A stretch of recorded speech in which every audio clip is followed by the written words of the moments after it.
Welcome back to Studio 701. It's so important to keep up with our doctor and dentist appointments right now, especially if you've missed any during the pandemic. Michaela Davidson is joining us now from Polish Dental. Thanks for being here this morning, Michaela. Yeah, thanks for having me back. Hi, Michaela. Hey. So it's so nice talking with you about how to teach brushing habits. We've talked about this before because along with being a dental hygienist, you're a mom of two little ones, which I definitely relate to.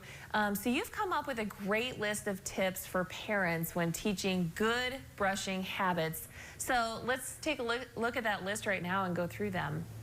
Yeah, sounds good. So my first tip is to start early. A lot of parents come in and they don't really know when they should start brushing their kids' teeth, and the sooner the better. As soon as they get their first tooth in, it's good just to start getting them in the habit of brushing every day, at least once a day, as those first couple of teeth really start coming in.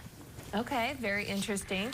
I have a 9-month-old, and so if you don't mind me asking, so I should already be brushing. He's got like the two bottom and the two top. Yep. And so already start brushing those. Already start brushing those. They make little tiny like finger brushes too that fit right over your index finger that have little bristles that you can just kind of swipe over everything with too. So those work good. That's so funny. That is. Okay, and then I know you said definitely lead by example. Yes. So your kids are watching you all the time. So if you have good habits at home with brushing and flossing, this is my little niece. She is about 1.5 in this video, and she just loves brushing her teeth. So she sat perfect while I went over everything, and it's probably because my sister and her husband are such good brushers. Maybe. But then it also carries over into your attitude about coming to the dentist. If you are someone that hates coming in and your kids hear you say, "Oh, I hate that place, I'm nervous about it, it's so scary," then when they come in for their visits, that gives them a reason to be afraid. So if you have a positive attitude, like, "Oh, it's so easy," and then when they come in, we have much better luck with getting them to cooperate because they don't have this preconceived notion that it's going to be this scary place where we're going to do something that hurts. Yeah, that's a really good tip. That is. Yeah. That is a very good tip. And I've noticed my 3-year-old too, if I'm brushing my teeth, then suddenly she wants to brush. Every time. Yeah, every time. Yes. So, great tip there. And then I know you say we should brush and floss daily. Yeah. I need that reminder myself. Yeah. Yes. So for kids, there's a couple different techniques you can do when they're really young. If they're really fighting you, just like this. This is my little boy. He's about 1. If you lay them back in your lap, you have a lot better view of their teeth. If they're a little bit more resistant, you can sometimes use your legs around their arms, which sounds a little crazy, but even if they're screaming, their mouth is open, you can brush really quickly over everything. And I always tell my patients or my parents, with them fighting you for a couple of minutes, it's way easier for you to brush at home.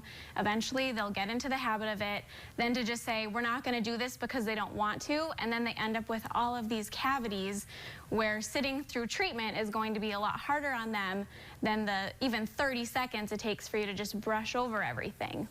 Yeah. The American Dental Association has this crazy statistic that by the time kids enter kindergarten, over 50% of them already have a cavity or multiple cavities.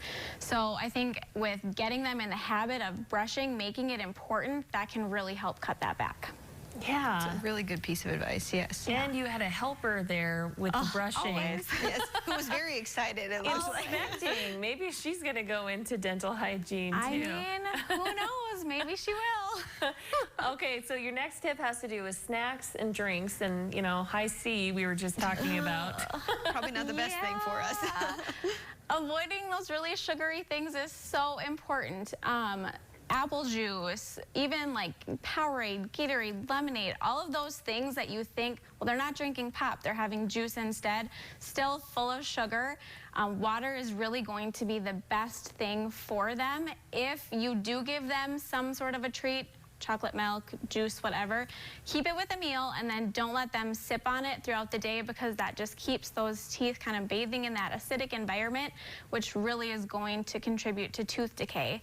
Another thing to watch out for as far as foods go, Gummy vitamins can actually be a huge risk for decay. Anything gummy, fruit snacks, they get stuck in the teeth, and then they just kind of stick into those grooves and cause those cavities. So if you can limit the gummy foods, if you do use gummy vitamins, just make sure that you're brushing after you give it to them to get all of those little extra pieces out of their teeth. Good reminder, because yesterday was National Gumdrop Day. Oh, gosh. So I was thinking about you. Yes, picking it out of our teeth all. I was taking all day to get out of there. But and then we do want to remind people, of course, to keep those appointments. So what should parents do as far as scheduling out for their kids? Yes, even if they're young, bring them in twice a year. Every 6 months is ideal. It really gets them comfortable with coming in. And then if there is something going on, it's always easy for us to catch it when it's small rather than to let it go, let that cavity get bigger. It's always a lot more involved than to fix it. So coming in twice a year is great. A lot of people ask us when they should start coming in, and there's kind of mixed reviews on that. I would say we have the best luck with getting them to sit through a dental appointment once they're like 2 to 3, but of course if you ever see anything that's concerning, bring them in and we're happy to take a look and do whatever we can for them. Gosh, I don't even know how old I was when I first went to the dentist, but I love going to the dentist now. I do too. We both do. I think it stemmed from my parents. My mom was faithful to going. So yeah, that's what it's all about. Well, thank you so much, Michaela, for joining us. For more information, Polish Dental is located at 1700 East Interstate Avenue in Bismarck, and you can also check out their website, polished-dental.net.